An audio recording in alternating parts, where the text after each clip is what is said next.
Shalom, selamat pagi, selamat hari Minggu. Tuhan Yesus memberkati kita sekalian. Kita berjumpa lagi dalam program Renungan Harian Toraya, edisi Minggu 15 Desember 2024. Saudara-saudara, kita akan membaca kitab Yesaya pasal 11 ayat 1 sampai ayatnya yang ke-10. Mari kita berdoa. Bapa kami dalam kerajaan surga, Bapa yang baik, Bapa yang terus menjaga dan memelihara kami. Kami bersyukur untuk setiap anugerah-Mu. Dan saat ini Tuhan, kami rindu mendengarkan firman-Mu. Biarlah semakin meneguhkan kami bahwa di dalam Kristus Yesus Engkau menyatakan damai kasih-Mu.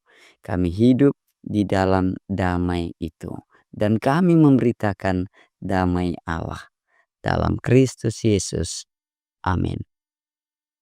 Yesaya pasal 11 ayat 1 sampai ayat yang ke-10. Suatu tunas akan keluar dari tunggul Isai, dan taruk yang akan tumbuh dari pangkalnya akan berbuah. Roh Tuhan akan ada padanya, roh hikmat dan pengertian, roh nasihat dan keperkasaan, roh pengenalan dan takut akan Tuhan.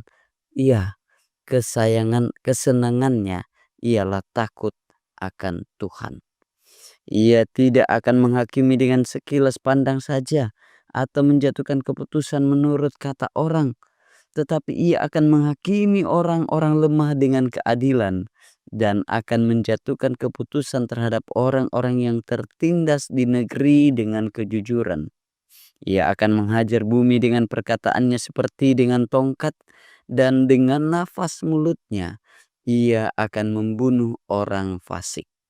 Ia tidak akan menyimpang dari kebenaran dan kesetiaan, seperti ikat pinggang tetap terikat pada pinggang. Serigala akan tinggal bersama domba, dan macan tutul akan berbaring di samping kambing. Anak lembu dan anak singa akan makan rumput bersama-sama, dan seorang anak kecil akan menggiringnya. Lembu dan beruang akan sama-sama makan rumput, dan anaknya akan sama-sama berbaring. Sedang singa akan makan jerami seperti lembu. Anak yang menyusu akan bermain-main dekat liang ular tedung, dan anak yang cerai susu akan mengulurkan tangannya ke sarang ular beludak. Tidak ada yang akan berbuat jahat atau yang berlaku busuk di seluruh gunungku yang kudus, sebab seluruh bumi penuh dengan pengenalan akan Tuhan, seperti air laut yang menutupi dasarnya. Maka pada waktu itu taruk dari pangkal Isai akan berdiri sebagai panji-panji bagi bangsa-bangsa. Dia akan dicari oleh suku-suku bangsa, dan tempat kediamannya akan menjadi mulia. Demikian firman Tuhan. Tema hari ini, jalan menuju damai. Lalan ma'palulako kamarampasan. Damai di antara semua makhluk. Damai di bumi. Dunia yang damai. Terdengar seperti utopia atau bersifat semacam hayalan begitu. Tetapi itulah gambaran ideal dunia yang dijanjikan Allah, dan kita songsong dalam iman. Dunia yang damai, seperti digambarkan dalam bacaan saat ini, akan terwujud ketika taruk dari tunggul Isai menjadi raja. Dalam sejarah Israel, pemenuhan janji dan pengharapan mesianis dikaitkan dengan Daud dan keturunannya. Karena itu saudara-saudara, Kristus kemudian diterima dan disebut sebagai anak Daud. Dialah raja. Dialah sang Mesias. Kristus telah datang sebagai Raja Damai. Tetapi kedamaian sepenuhnya masih harus terus dinantikan pemenuhannya. Sebagai pengikut Kristus, kita terpanggil untuk menyatakan tanda-tanda kerajaan Allah itu agar terlihat pertumbuhan yang menuju kesempurnaan. Kita adalah bagian dari taruk yang tumbuh dan dari pangkal Allah untuk menghasilkan buah. Semakin banyak dibicarakan, semakin terasa jauh dari kenyataan. Ini sebuah pernyataan, dan begitulah yang biasa dikatakan orang. Kalau kita berurusan dengan semua yang diharapkan dan dirindukan dalam hidup, namun terasa semakin sulit untuk dialami. Saudara-saudara, kalau kita rindu, kita mengalami kehidupan demokrasi yang sehat dan bermartabat. Wah, politik uang dan banyak hal lainnya kemudian menjadi noda.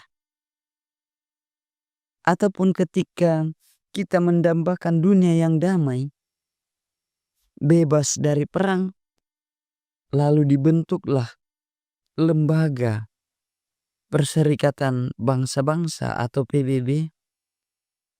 Namun lembaga seperti PBB ini pun masih terus harus memiliki pasukan perdamaian karena perang yang terus terjadi. Atau ketika kita merindukan masyarakat yang adil dan makmur, tetapi korupsi terus berlangsung. Semakin banyak dibicarakan, semakin terasa jauh dari kenyataan. Hari ini saudara-saudara, kita disadarkan bahwa Tuhan punya rancangan untuk membuat kita hidup dalam dunia yang damai. Adakah kita di tengah kondisi yang terjadi sekarang ini masih menjadi agen yang aktif untuk mewujudkan hidup damai dengan semua? Kiranya Roh Kudus meneguhkan kita menjadi peacemaker atau pencipta damai dengan terus mencari dan menghidupi hikmat, roh pengertian, nasihat, keperkasaan, pengenalan, dan takut akan Tuhan.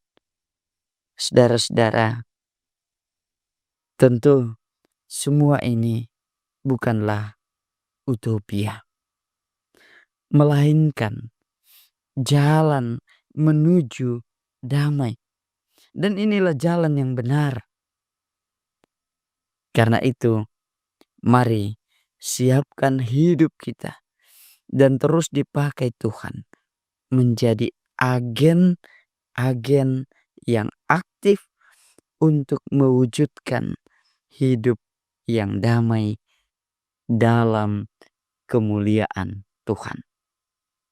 Terpujilah Allah, Tuhan dimuliakan. Amin.